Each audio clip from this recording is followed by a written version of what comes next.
Hello everyone, welcome to shine India RK tutorial. నేను మీ RK సన్ని. Friends, ఈరోజు కూడా మెదడుకు మేతా సిరీస్తో మళ్ళీ మీ ముందుకు వచ్చాను ఫ్రెండ్స్. కాంపిటేటివ్ ఎగ్జామ్ క్విజ్లో భాగంగా ప్రతిరోజు కూడా 10 క్వశ్చన్స్ మీకోసం అందివ్వడం జరుగుతుంది ఫ్రెండ్స్. ఇది నేను చేస్తున్నటువంటి 50వ భాగం ఫ్రెండ్స్. ఓకేనా, ఇప్పటి వరకు కూడా 49 భాగాలు చేయడం జరిగింది. ప్రతి వీడియోలో కూడా మీరు 10 క్వశ్చన్స్, ఇంపార్టెంట్ క్వశ్చన్స్ని మీరు చూడవచ్చు. అన్నీ కూడా ప్లేలిస్ట్లో ప్రొవైడ్ చేయడం జరిగింది ఫ్రెండ్స్. ప్లేలిస్ట్లో చెక్ చేయవచ్చు, అంటే ప్రీవియస్ వీడియోస్ కోసం కూడా. ఓకేనా, సో లాస్ట్ వీడియోలో ఒక 10 క్వశ్చన్స్ ఇవ్వడం జరిగింది ఫ్రెండ్స్. చాలా వరకు కూడా చాలామంది కూడా కరెక్ట్ సమాధానాలు కామెంట్ రూపంలో ఇచ్చారు ఫ్రెండ్స్. సో ముందుగా వాటికి సంబంధించినటువంటి ఆన్సర్ చూసి, ఓకేనా, మళ్ళీ ఒక 10 క్వశ్చన్స్ని మీకోసం ఇవ్వడం జరుగుతుంది. ఓకేనా, వీడియోలోకి వెళ్దాం. మొదటిది, భారతదేశంలో ఫెడరల్ కోర్ట్ ఏ సంవత్సరంలో ఏర్పాటు చేశారు? ఓకేనా, ఫెడరల్ కోర్ట్, దానినే సుప్రీంకోర్టుగా కూడా మార్చడం జరిగింది. సో ఆన్సర్ వచ్చేసి 1935 అక్టోబర్ 1. ఓకేనా, ఢిల్లీలో ఏర్పాటు చేశారు దీన్ని. ఓకే ఫ్రెండ్స్, గుర్తుపెట్టుకోవాలి, చాలా ఇంపార్టెంట్ ఇది. రెండవది, స్వాతంత్ర దేశ మొట్టమొదటి కార్మిక శాఖ మంత్రిగా పనిచేసినటువంటి వ్యక్తి ఎవరు? ఆన్సర్ బాబు జగ్జీవన్ రామ్ గారు మొట్టమొదటి కార్మిక శాఖ మంత్రిగా పనిచేయడము జరిగింది ఫ్రెండ్స్. మూడవది, రాజ్యాంగ పరిషత్తులో అఖిల భారత మహిళా సంఘంకి ప్రాతినిధ్యం వహించిన వారు ఎవరు? ఇది చాలా ఇంపార్టెంట్ క్వశ్చన్ ఇది కూడా. ఆన్సర్ హంసా మెహతా గారు మొట్టమొదటిగా భారత రాజ్యాంగ పరిషత్తులో అఖిల భారత మహిళా సంఘానికి ప్రాతినిధ్యం వహించారు. నాలుగవది, ఎవరు ప్రధానిగా ఉన్న సమయంలో మొట్టమొదటిసారి 1962లో జాతీయ అత్యవసర పరిస్థితి విధించడం జరిగింది? ఆన్సర్ జవహర్ లాల్ నెహ్రూ. ఓకేనా, సో ఈ సంవత్సరంలో జాతీయ అత్యవసర పరిస్థితి ఎందుకు విధించారు ఫ్రెండ్స్? అప్పుడు మనకు చైనాతో యుద్ధం వచ్చింది ఫ్రెండ్స్. ఓకేనా, 1962లో చైనాతో యుద్ధం జరిగింది. అందువలనే ఆ సంవత్సరంలో జాతీయ అత్యవసర పరిస్థితిని విధించాల్సి రావడము జరిగింది. నెక్స్ట్, భారతదేశ మొదటి యూనియన్ పబ్లిక్ సర్వీస్ కమిషనర్ ఎవరు? అంటే యూపీఎస్సి చైర్మన్ ఎవరు అని అర్థం. భారతదేశం మొదటి యూనియన్ పబ్లిక్ సర్వీస్ కమిషన్ చైర్మన్గా పనిచేసినటువంటి వ్యక్తి ఎవరు? Answer H K Kripalani. చాలా ఇంపార్టెంట్ పర్సన్. ఇతను ఎప్పటి నుంచి ఎప్పటి వరకు ఉన్నారు? 1947 నుంచి 49 మధ్యకాలంలో ఇతను చైర్మన్గా వ్యవహరించడం జరిగింది, యూపీఎస్సి చైర్మన్గా. నెక్స్ట్, ఆరవది, 2003లో ఆమోదించబడ్డ సమాచార స్వేచ్ఛా చట్టం స్థానంలో 2005లో ప్రవేశపెట్టిన నూతన చట్టం పేరేమిటి? ఆన్సర్ సమాచార హక్కు చట్టము 2005. ఓకేనా, రైట్ టు ఇన్ఫర్మేషన్ యాక్ట్. ఏడవది, భారతదేశంలో మొట్టమొదటి అనధికార సహకార సంఘం పేరేమిటి? చాలా ఇంపార్టెంట్ ఇది కూడా. ఆన్సర్ లోకమాన్య సహకార మండలి. ఓకేనా, సహాయ సహకార మండలి, లోకమాన్య సహాయ సహకార మండలి. నెక్స్ట్, ఎనిమిదవది, 1971లో గరీబీ హఠావో నినాదం ఇచ్చిన ప్రధాని ఎవరు? ఆన్సర్ శ్రీమతి ఇందిరాగాంధీ గారు. ఓకేనా, గుర్తుంచుకోవాలి ఫ్రెండ్స్, ఇందిరాగాంధీ. తొమ్మిదవది, రాజ్యాంగ పునర్సమీక్ష కమిషన్ 2000 సంవత్సరంలో ఎవరి అధ్యక్షతన వేయడము జరిగింది? రాజ్యాంగ పునర్సమీక్ష కమిషన్ 2000 సంవత్సరంలో ఎవరి అధ్యక్షతన వేయడం జరిగింది?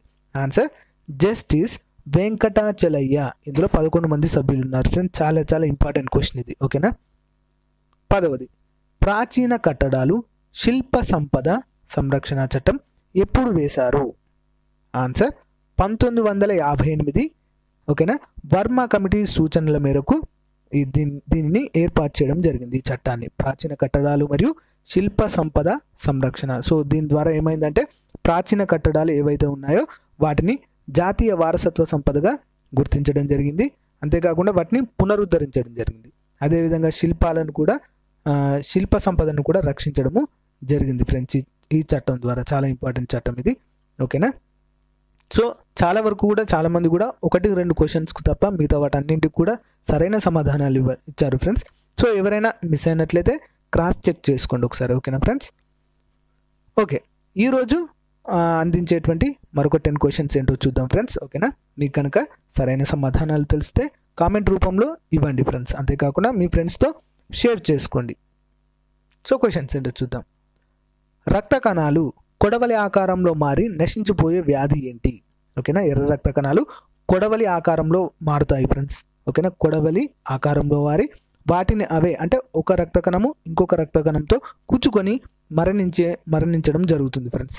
ఆ వ్యాధికి గల పేరేంటి? ముఖ్యంగా మనం ఇది ఆఫ్రికా ఖండంలోని నీగ్రోలలో ఎక్కువగా చూస్తాం ఫ్రెండ్స్ ఈ వ్యాధిని. ఓకేనా, ఆన్సర్ చేయండి, చాలా ఇంపార్టెంట్ ఇది. గ్రూప్ 1 ఎగ్జామ్లో ప్రిలిమ్స్లో చాలాసార్లు అడిగారు ఈ క్వశ్చన్. ఓకే, రెండవది 1954వ సంవత్సరంలో లేజర్ కిరణాలు కనుగొన్న శాస్త్రవేత్త ఎవరు? Okay, important. మూడవది ఆకాశం నీలి రంగులో కనిపించడానికి గల ధర్మం ఏంటి? కాంతి ధర్మం ఏమిటి? ఆకాశం నీలి రంగులో ఉండడానికి గల కాంతి ధర్మం ఏంటి? నాలుగవది ఆప్టికల్ ఫైబర్ వ్యవస్థను భారతదేశంలో 1988లో తొలిసారిగా ఎక్కడ ప్రారంభించడము జరిగింది? చాలా ఇంపార్టెంట్ క్వశ్చన్. సో ఆప్టికల్ ఫైబర్ని ఎందులో ఉపయోగిస్తారు? ప్రసార సాధనాలలో ఉపయోగిస్తారు ఫ్రెండ్స్. ఓకేనా, ఇటువంటి వ్యవస్థను భారతదేశంలో ఎక్కడ ప్రవేశపెట్టారు? ఓకే, ఐదవది శిలాజాల అధ్యయన శాస్త్రాన్ని ఏ పేరుతో పిలుస్తారు? Important question. శిలాజాల అధ్యయనం, శిలాజాలు అంటే ఫాజిల్స్ అంటారు దీన్ని. ఓకేనా, ఫాజిల్స్. సో వీటిని కనుగొనడానికి కార్బన్ డేటింగ్ అనేటువంటి ఒక పద్ధతిని కూడా ఉపయోగిస్తారు ఫ్రెండ్స్. ఆ శిలాజాలు ఏ యుగానికి చెందినవో తెలుసుకుంటారు. ఓకే, అది లీవ్ ఇట్, నేను మళ్ళీ వేరే క్లాస్లో చెప్తాను. సో ఇప్పుడైతే శిలాజాల అధ్యయన శాస్త్రాన్ని ఏ పేరుతో పిలుస్తారో కామెంట్ రూపంలో ఇవ్వండి ఫ్రెండ్స్. నెక్స్ట్ ఆరవది ద్రవ్యరాశి శక్తి తుల్యత నియమం ఎవరి పరిశోధన ఫలితము? ద్రవ్యరాశి శక్తి తుల్యత నియమము. ఏడవది మొక్కల్లో లైంగిక ఉత్పత్తి గల భాగము ఏంటి? మొక్కల్లో లైంగిక ఉత్పత్తి భాగము.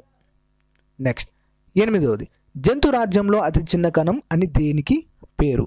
జంతురాజ్యం మొత్తం మీద కూడా అతి చిన్న కణం అని దేనికి పేరు? తొమ్మిదవది హీమోఫీలియా మరియు వర్ణాంధత్వం అనే వ్యాధులు ఏ క్రోమోజోము ద్వారా సంక్రమించును? హీమోఫీలియా వర్ణాంధత్వము అనే వ్యాధులు ఏ క్రోమోజోమ్ ద్వారా సంక్రమించును? చాలా ఇంపార్టెంట్ క్వశ్చన్. పదవది షుగర్ కేన్ బ్రీడింగ్ ఇన్స్టిట్యూట్ ఎక్కడ కలదు? పదవది షుగర్ కేన్ బ్రీడింగ్ ఇన్స్టిట్యూట్ ఎక్కడ కలదు? చాలా ఇంపార్టెంట్ క్వశ్చన్ ఇది కూడా ఫ్రెండ్స్. ఓకే ఫ్రెండ్స్, ఇప్పటితో 10 క్వశ్చన్స్ కంప్లీట్ అయ్యాయి ఫ్రెండ్స్. ఒకవేళ మీకు ఆన్సర్ సమాధానాలు సరైనవి తెలిస్తే కామెంట్ రూపంలో ఇవ్వండి ఫ్రెండ్స్. ఓకేనా, సో ఓకే ఫ్రెండ్స్, నా వీడియో కనుక మీకు నచ్చినట్లయితే లైక్ చేయండి, షేర్ చేయండి. అదేవిధంగా నా వీడియోస్ని మొదటిసారి చూస్తున్నట్లయితే తప్పకుండా సబ్స్క్రైబ్ చేయడం మాత్రము మర్చిపోవద్దు friends. Okay friends, thank you for your support. Have a nice day. By.